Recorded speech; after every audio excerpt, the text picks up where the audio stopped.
Hola, muy bienvenido a este curso bíblico que estamos ofreciendo en esta oportunidad. Mi nombre es Juan Manuel Curbelo y soy el pastor de Jesucristo Plenitud de Vida aquí en Mendoza, Argentina. Y en esta oportunidad, estamos haciendo una serie de un material que tiene que ver con lo que le llamamos en el seminario panorama bíblico. Vamos a ver la Biblia en un vistazo, en un panorama amplio, para poder entender un poco, para poder comprender, qué es la Biblia, qué propósito tiene, cómo se estudia la Biblia, cómo se lee la palabra de Dios. En un momento a Jesús le dijeron, los saduceos para tentarlo, le dijeron, le hicieron una pregunta capciosa, pensando que iban a lograr tentar a Jesús. Le preguntaron esto, le dijeron, porque ellos no creían en la resurrección, entonces le dice que había una mujer que tuvo un marido, pero el marido murió y por la ley del levirato el hermano tenía que casarse con ella. Y le preguntan esto a Jesús, le dice, ese hermano también murió y se casó el hermano siguiente y así por siete hermanos y murieron todos, al final murió yo también. Entonces le preguntan, ¿con cuál de ellos se quedará la mujer el día de la resurrección? Jesús menospreció, por cierto, esa pregunta, porque era una pregunta mal hecha. Y él le da algo fabuloso, un principio muy importante para nuestra vida espiritual. Les comparte y les dice, erráis ignorando el poder de Dios por un lado y las Escrituras por otro. Y la verdad que nosotros en la iglesia, creo yo que la iglesia evangélica en general ha hecho un gran trabajo mostrando el poder de Dios. Nosotros creemos en milagros, entendemos que Dios tiene poder, pero también queremos hacer un trabajo en mostrar las Escrituras y el poder que hay en las Escrituras y cómo entenderlas. No errar, es decir, tratar de no errar por desconocimiento de las Escrituras. Que cada uno de nosotros pueda leer un profeta, distinguirlo si es un profeta, en qué periodo profetizó, qué dijo para aquel tiempo y qué nos dice para nosotros hoy. Y en esto de panorama bíblico, en esta propuesta que te traemos, tratamos de entender qué es la Biblia. Y para comenzar quiero decirte que la Biblia es la historia del plan de la salvación de Dios hacia los hombres. Dios desarrolló un plan y Él dijo, voy a elegir, después que vio que el hombre pecó, voy a elegir un hombre de fe, se fue Abraham, voy a formar un pueblo y de ese pueblo vendrá el Mesías y el Mesías pagará por los pecados del mundo y todo el que quiera tendrá salvación.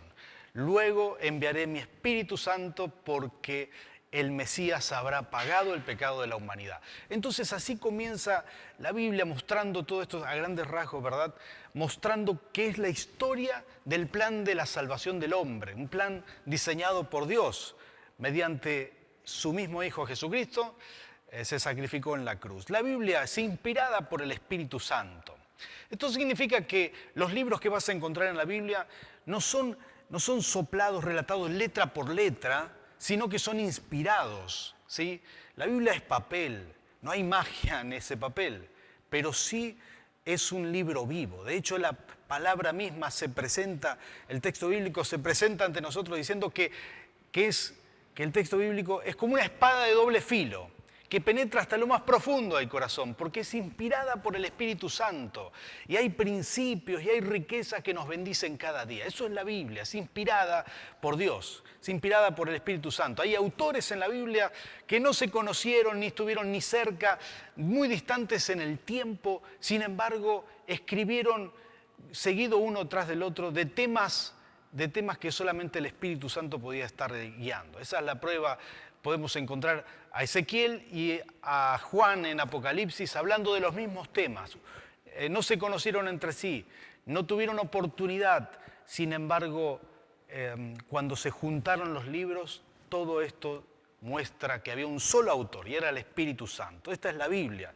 La Biblia es inspirada por Dios y es una revelación progresiva. Primero Dios se muestra a sí mismo, se va mostrando como alguien que quiere estar cerca del ser humano hasta que empieza a mostrar progresivamente quién es. Muestra a su Hijo, por último muestra al Espíritu Santo. Esto es la Biblia y así comienza. Pero yo quiero detenerme en un punto y vamos a estudiar vamos a hacer este taller, estos cursos, con una línea histórica y un mapa al lado. Yo quiero que si nos ayudan, podemos en pantalla ahí, este es el planiferio Aquí está todo el mundo, como podrán ver, ahí está señalado Mendoza, Argentina, esta es la zona donde estamos nosotros ahora. Ahí también está Paraguay, nosotros somos una iglesia de 2 naciones, también estamos en Paraguay. Y bueno, vamos a viajar a Israel, vamos a mover el mapa. Esto es Google Maps, un mapa de uso libre. Vamos a viajar a Israel. Esta es la zona de Israel y aquí comienza todo, ¿no? Pero no nos vamos a quedar en Israel, vamos a subir un poco en este mapa, vamos a ir hasta Antioquía. Esto es Turquía. Aquí está Turquía, esto es, aquí, digamos, es la costa del Mediterráneo, una ciudad histórica. Aquí comienza a relatarse el libro de Mateo. Mateo fue escrito alrededor de los años 60, 66, en adelante, sin dudas, porque había persecuciones ya para la iglesia y muchos se fueron de Jerusalén, como lo muestra Hechos capítulo 8, versículo 1. Ustedes van a ver cómo la iglesia se esparce por todo el mundo por causa de la persecución y muchos se instalaron en otras ciudades. Aquí se instala Mateo, el evangelista, el discípulo, el que caminó con Jesús. Él mismo se llama Leví. Él muestra su nombre en este libro. De su autoría entendemos. Pero Mateo era un judío que muchos años después de la muerte de Jesús muere para el año 30 aproximadamente, muchos años después escribe el Evangelio según Mateo. Ya había sido escrito el Evangelio de Marcos, ya habían sido escritas algunas de las epístolas del apóstol Pablo, pero él escribe algo maravilloso, porque es lo que él estaba viviendo, es lo que él vivió en esa iglesia, en Antioquía, una iglesia preciosa que nos muestra el libro de Hechos que estaba aquí, en este lugar, Antioquía, en Siria, o mejor dicho en Turquía, pero posiblemente aquel tiempo fue Siria. Está muy cerca de la gran ciudad de Alepo y ustedes verán un poco más abajo, ahí está Beirut, donde hace poco fue la explosión tan grande. Nuestro ministerio estuvo orando mucho por Beirut y por toda su gente y por todo lo que estuvo viviendo, pero esta es la zona. Ahí está el mar Mediterráneo, ustedes lo pueden ver, y Antioquía, desde aquí sucede algo muy interesante. Empiezan a vivir cosas tremendas. Viene el Espíritu Santo y le dice, apartadme a Bernabé y a Pablo. Y ambos salen de viaje y se van de misioneros, primer viaje misionero. Pero yo no quiero hablarte de eso hoy. Ya vamos a ver todos estos detalles. Sino que ahí fue escrito, fue inspirado. Era una iglesia misionera, mucha gente salió a predicar desde ese lugar. Era una iglesia que en 35 años le dio la vuelta al Mediterráneo. Pero Mateo sale de ahí, o mejor dicho, escribe el libro de Mateo y comienza con algo que generalmente es aburrido para aquellos que comienzan a leer la Biblia por primera vez. Se llaman las genealogías, ¿sí? Y yo quiero leerte un texto en Mateo capítulo 1, versículo 17. Y esto dice Mateo, él nombra a todos los sucesores, todos los descendientes desde Abraham hasta el Señor Jesús.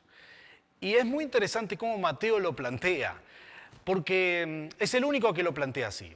Mateo tiene esta enorme capacidad de conectar el antiguo pacto con el nuevo pacto, una capacidad que no todos tienen, no todos los que escriben en el Nuevo Testamento, pero sí la tiene el apóstol Pablo, lo tiene posiblemente Apolos, si él es el autor de Hebreos, y también lo tiene Mateo. Mateo conecta el antiguo pacto y dice esto, aquí dice, versículo 17, así que hubo en total 14 generaciones desde Abraham hasta David, 14 desde David hasta la deportación de Babilonia y 14 desde la deportación de Babilonia hasta el Cristo. Se toma el trabajo, Mateo, de mencionar uno por uno todos los descendientes. Generalmente los pastores, cuando alguien viene por primera vez a la iglesia, y quiere leer la Biblia, le decimos, bueno, puedes comenzar desde Mateo, pero te animamos a que saltees la primera parte, porque es aburrida, no se entiende. Pero para vos que querés profundizar un poco más en las Escrituras, esta primera parte es para ti,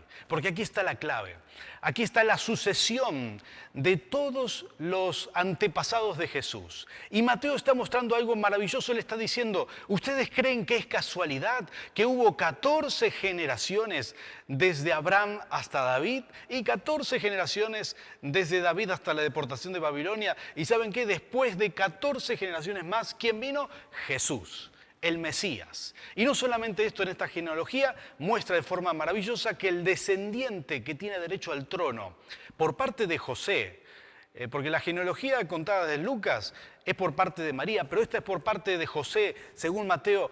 Él está diciendo, él es el que tiene derecho al trono, a ser el Mesías, a ser el rey de Israel.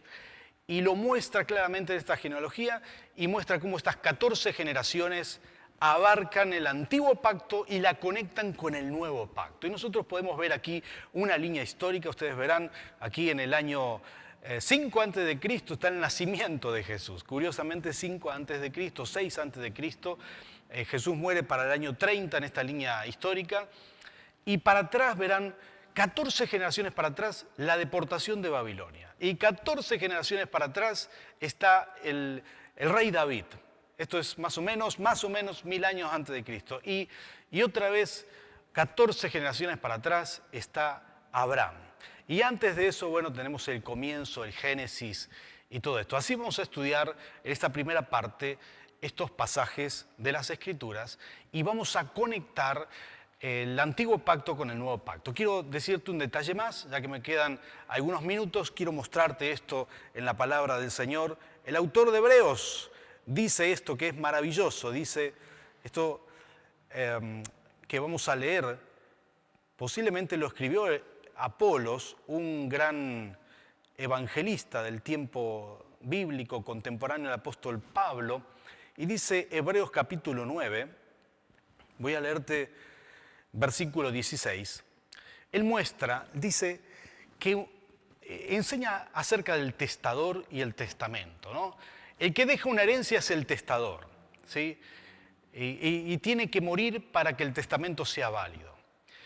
Muchos han confundido estas palabras y quizá dijeron, bueno, se refiere al Antiguo Testamento. La Biblia nunca dice Antiguo Testamento ni Nuevo Testamento.